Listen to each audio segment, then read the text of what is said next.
Okay, so today we have the pleasure to speak with Yee Ping from the Bell and Roll Quota Limited. So I'm Matthew from Blockchain.News, and I think our readers will be very interested in terms for Bell and Roll Quota Limited in terms of the reinvestment opportunities and the project for your company in the Bell and Roll initiative, as well as in terms of geopolitical risks and also there's some initiative with the Asia Infrastructure Investment Bank and also some of the blockchain initiative as well. So thank you, Yee Ping, for accepting our interview. So the first question that we would like to learn more about is what is Bell and Roll Quota Limited, and what are the opportunities alongside Bell and Roll initiatives that will be the golden opportunity for your company? It's really golden. Thank you, Matthew.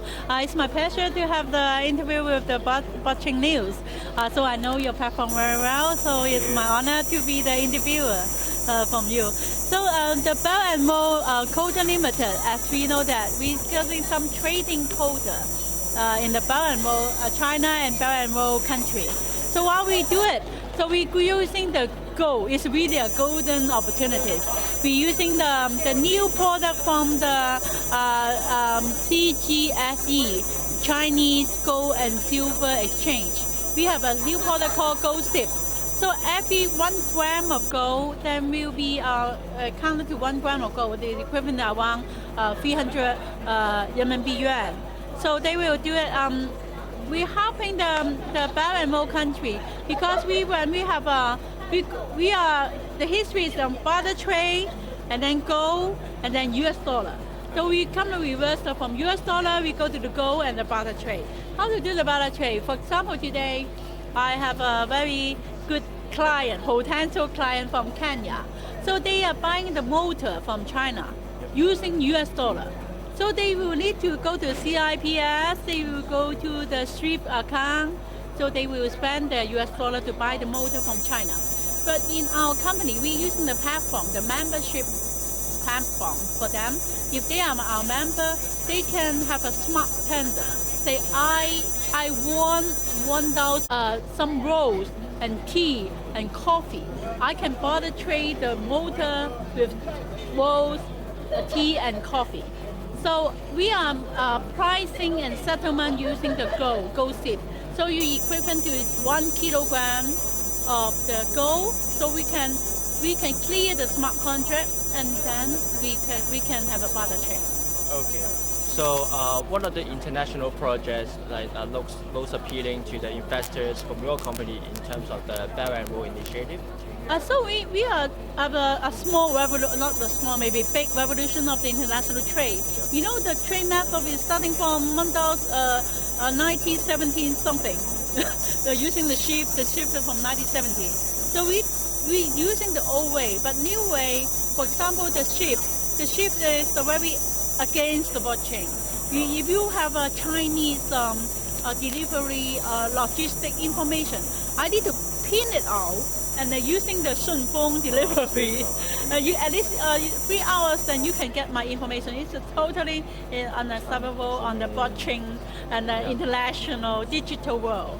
So in our platform, you can immediately load the blockchain logistic, blockchain IoT of what your group is using. So then you can monitor the trading, then settlement by the gold. And the gold is a digital gold. It's 1 gram, as small as 1 gram. The now is easier in terms of US dollar or RMB. No one wants RMB as a trading, pricing and settlement entity.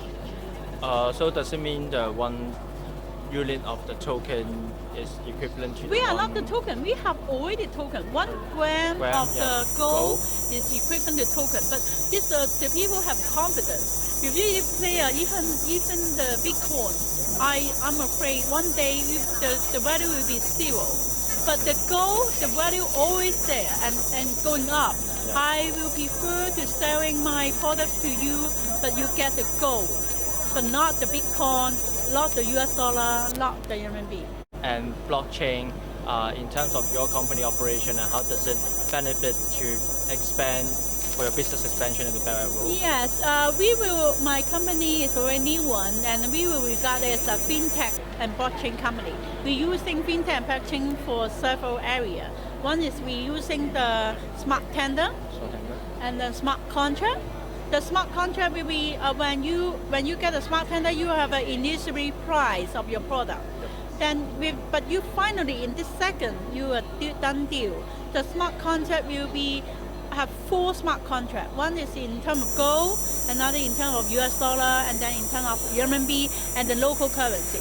Then we have a 4 set of smart contract for what?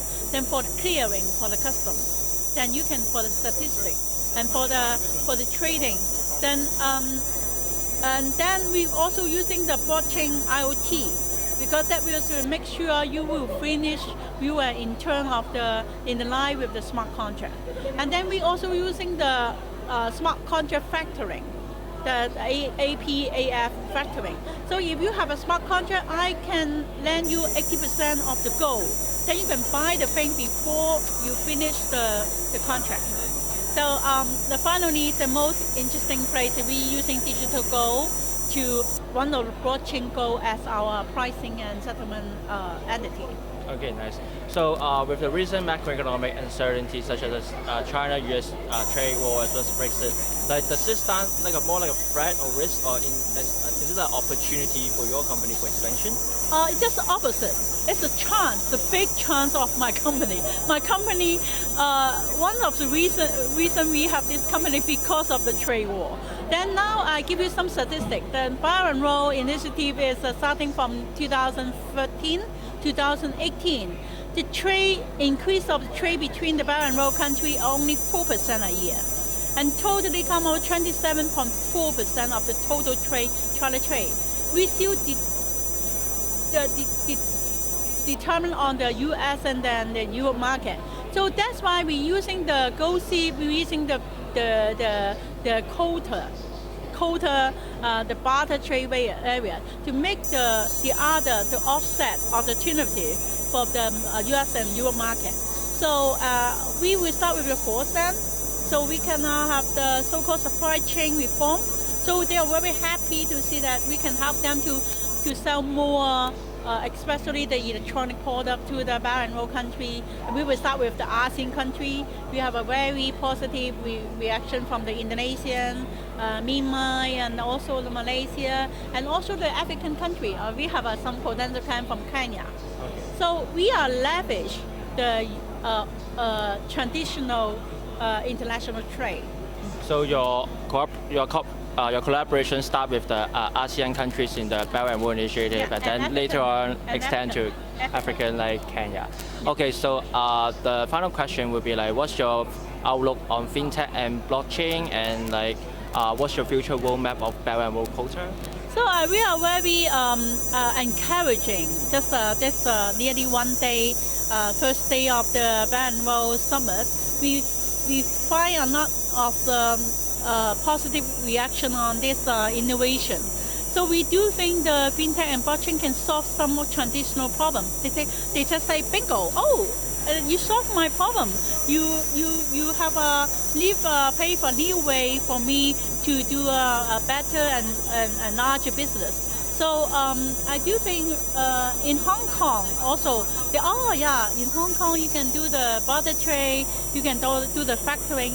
So I do think very encouraging that in Hong Kong we do the fintech and blockchain related business. We have some synergy and we have some priority or advantage due to this. Okay, so thank you, Yee Ping, for your great insights on the blockchain use cases in terms of Belt and Road country and the ASEAN country as well. So thank you for today. So look forward to further collaboration in the future. Thank you. Thank you.